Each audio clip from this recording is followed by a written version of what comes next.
Hello everyone, welcome back to the channel. It's me again, Jeff Fong, the founder of Remarkable Physiotherapy and Rehabilitation.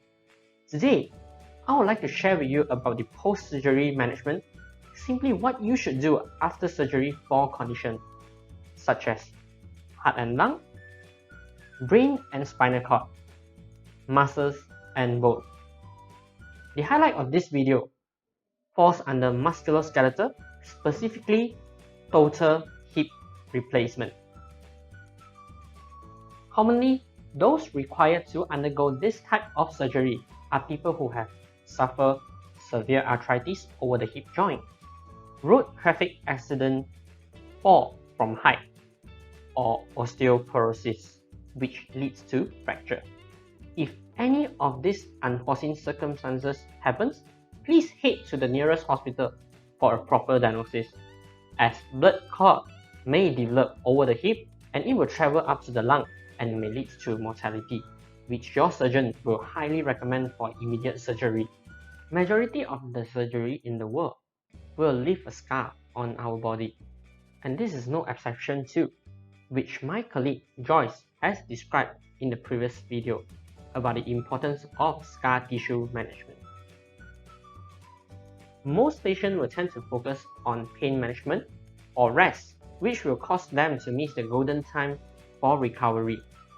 If you have begun your physiotherapy management early, especially on the scar, I'd like to introduce the next step and goal, which is mobility exercises.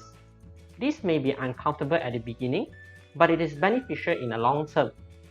If you have undergone this surgery, you will have a significant reduce in your range of motion on your hip and knee.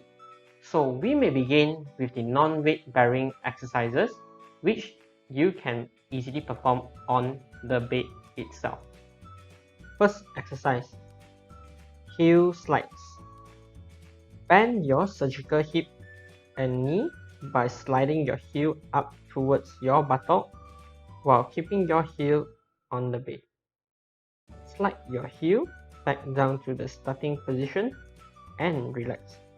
Keep your kneecap pointed up toward the ceiling during the exercise. Second exercise, SQE. Place a roll towel below your knee joint to practice the straightening of your knee, which is very crucial for the next stage of your rehabilitation phase. The third exercise, pedal cycle. Use a pedal cycle or recumbent cycle to facilitate the hip joint movement by cycling with your legs forward and backward. These are the three common exercises which we generally guide our clients to perform to improve their condition. However, you are encouraged to consult your nearest physiotherapy and rehabilitation center for further confirmation of your progression and for guidance in your exercises. Let us know your thoughts about these exercises in the comment section below. If you like this video, please click on the like, share it, and also subscribe in the channel.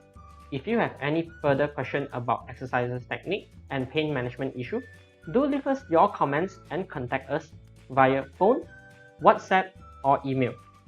Also, please like and follow our Facebook page and Instagram to receive any future updates. Once again, I'm Jeff from Remarkable Physiotherapy and Rehabilitation. I hope to see you in our next video.